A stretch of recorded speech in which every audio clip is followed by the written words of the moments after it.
مناقب ابن شہر اشوب کا حوالہ دیتے ہوئے معروف کتاب فضائل اہل بیت میں یہ بیان کیا گیا ہے کہ 20 سال تک حضرت امام زین العابدین نے اپنے والد گرامی حضرت امام حسین علیہ السلام پر گریہ کیا۔ ایسا کبھی نہ ہوا کہ کوئی کھانا آپ کے سامنے رکھا گیا ہو اور آپ نے اسے دیکھ کر گریہ نہ کیا ہو۔ آپ کا اس حد تک گریہ دیکھتے ہوئے ایک دفعہ آپ کے ایک غلام نے عرض کیا، یا بن رسول اللہ صلی اللہ علیہ وآلہ وسلم، کیا وہ وقت ابھی نہیں آیا کہ آپ کا غم ختم اور آپ کا رونا کم ہو جائے؟ جس پر امام علیہ السلام نے جواب دیا، افسوس ہے تجھ پر، یعقوب نبی کے 12 بیٹے تھے، خدا نے ان میں سے ایک کو اس کی نظر سے چھپا لیا،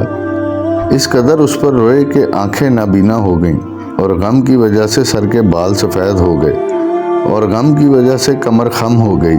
حالانکہ وہ جانتے تھے کہ ان کا بیٹا زندہ ہے۔ لیکن میں نے اپنی آنکھوں کے سامنے اپنے باپ، بھائی، چچا اور اہل بیت میں سے 17 افراد کو قتل ہوتے ہوئے دیکھا ہے، بس کس طرح میرا غم ختم ہو؟